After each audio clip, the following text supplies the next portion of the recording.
В Актобе планируют начать подготовку специалистов по обслуживанию лифтового хозяйства и эскалаторов. Такие мастера очень востребованы на рынке. Всего в этом году в местных колледжах намерены открыть 4 новые специальности. Подробности у Натальи Сальковой. В Актюбинском строительно-техническом колледже сейчас обучают почти 600 человек.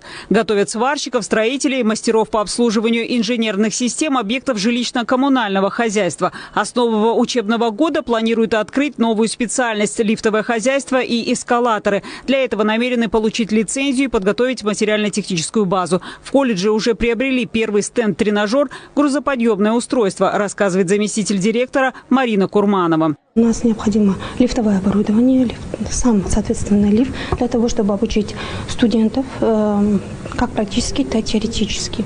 Сейчас мы работаем над кабинетами, над учебниками, также преподавательский состав. Мы проводим стажировки, отправляем их в такие вот компании по лифтовому оборудованию. Виолетта Лишенко уверена, что спрос на рабочие профессии будет только расти. В казахстанских городах сейчас идет активное строительство. Учитывая это, она решила получить диплом мастера-строителя широкого профиля.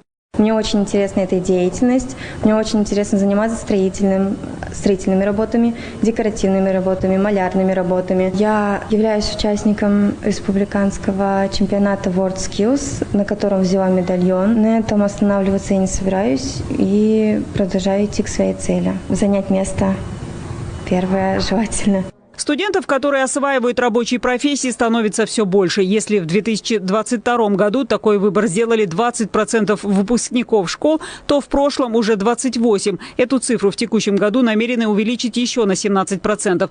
Для чего открывают кабинеты профориентации, организовывают экскурсии на предприятия, рассказывает представитель управления образования Нургуль Бертлеува. Готовят специалистов прежде всего, ориентируясь на рынок труда. Все специалисты, которых мы обучаем по заявкам предприятий, трудоустроены. К примеру, в прошлом учебном году по заказу различных производств приняли в колледже 700 человек. В этом году их количество планируем увеличить. В строительно-техническом колледже в новом учебном году планируют принять примерно 25 человек, которые будут обучаться по специальности лифтовое хозяйство и эскалаторы. Представители 2 местных компаний, социальных партнеров учебного заведения, уже заявили о том, что готовы принять на работу мастеров такого профиля. Кроме того, в области планируют начать подготовку специалистов в сфере садово-паркового хозяйства, гостиничного и ресторанного бизнеса. Наталья Салькова, Болат Молдагалиев, Актобе 24.